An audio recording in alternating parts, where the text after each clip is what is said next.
All right, welcome back. Dr. Cook here. In this video, we're going to continue about 6 degree of freedom trajectories and talk about the actual equations of motion for calculating all of that. All right, so we're going to derive our 6 degree of freedom model starting with conservation of momentum. All right, and the first half of that is the conservation of linear momentum. Okay, so we'll put that total equation up here. We've got our mass times our acceleration has to be equal to all of the different forces that act on our body. All right, and from 9.218, we can break those down. The first one is our aerodynamic forces that we're applying to our body. We've got gravity, the weight of itself, pulling it back down towards the ground. We have the Coriolis force that is an apparent thing because of the rotation of the Earth moving underneath our projectile once we launch it. And this last term here, the sum of the R sub t's, that is our rocket thrust term. All right, so if we have some kind of rocket thrust that's going along with our projectile, we have to include that into the term. So this is our complete equation for the motion of some body moving through the air. Right? And if we use this and we include that rocket thrust term, then we are doing rocket science. Okay, so congratulations, you understand this stuff. We are now officially rocket scientists. All right, that is what this is literally. But often with the ballistics that we're dealing with you know, Army land-based systems, we don't have a rocket thrust, and that is commonly 0, and so we drop it off, and then we're just doing ballistics. All right. Okay, so that's our conservation of linear momentum, and we can also have our conservation of angular momentum that we need to look at.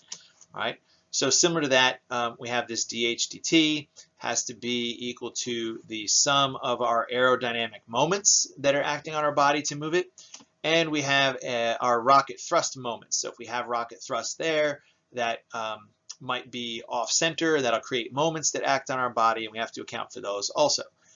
Once again, though, if we're dealing with typical Army-based systems, that term is 0 because we don't put rocket thrust on there. But we do use rockets and missiles. Those do come into play. So we have to understand those terms also. And that's 9.219. All right, so let's start out talking about our conservation of linear momentum.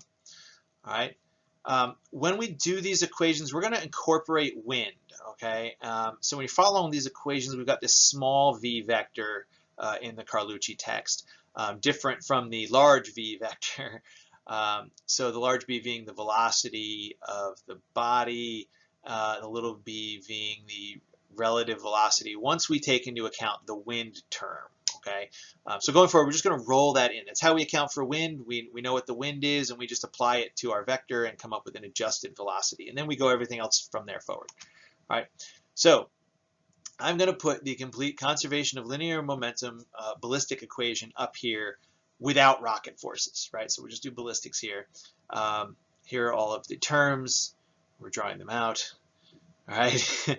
Okay, 9.257. There you go. There is our conservation of linear momentum equation if we don't have a rocket engine.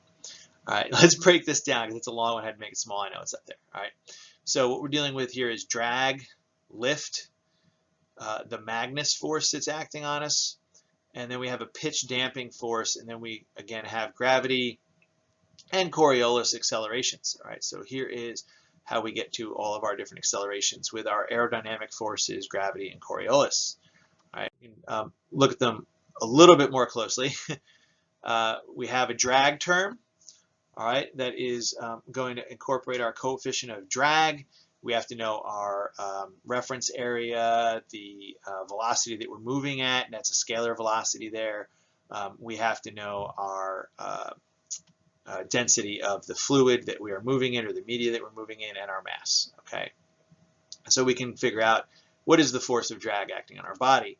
We also have a force of lift, all right, based off of our lift coefficient, but now we have to do some vector math with our velocity vector and our I down the nose unit vector, all right, incorporating that. Then we have a Magnus force, okay, so that's our C sub n because it's the Magnus force, not the Magnus moment. You know, in bringing in our diameter that we have to do along with our reference area, and we've got some moments of inertia that we have to deal with along with the vectors of how things are moving. All right, and then we get our pitch damping term. All right, once again dealing with some of our Magnus coefficients.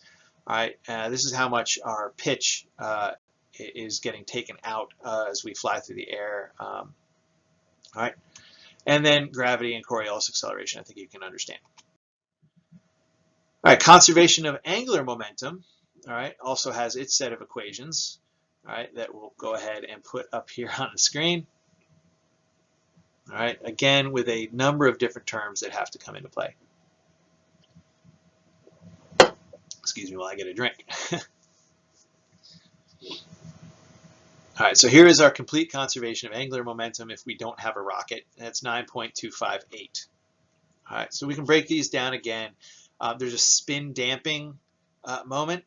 There is a rolling moment. There is an overturning moment, a Magnus moment, and a pitch damping moment that are going on.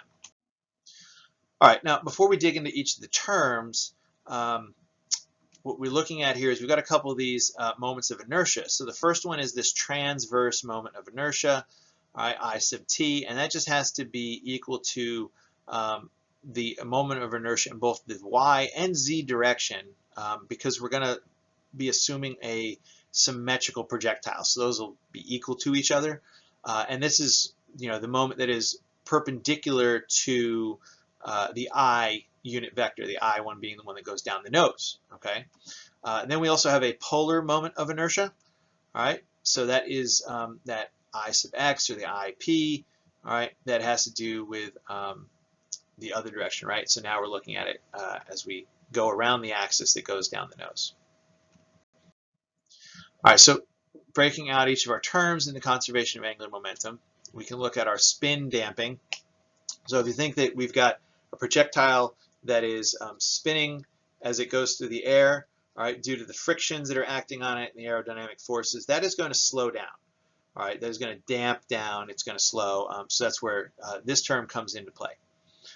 All right, we also have a rolling moment that has to do with the moment of how much it wants to roll, right? So that's the roll direction around that Z. So we're applying that also to it. We have an overturning moment, right? So because we're not necessarily flying nose first exactly, there's a little bit of forces that act on this and are going to want to overturn us, right? They're going to want to push the projectile this way. So that's where that comes into play. Then we've got our Magnus moment. So we talked about Magnus and the aerodynamic forces portion, right? That is going to be changing how because we're already spinning, this is for a spinning projectile, it's going to want to push us off. The force will be pushing us, and then there's also a moment that goes along with that, right? And finally, we get this pitch damping moment. So as we've got a pitch, and we're pitching around, so it's not just the spin or the roll of the projectile, but we're trying to pitch, and this is going to damp that out, okay? And I'll have a video later to give you an example of some of that.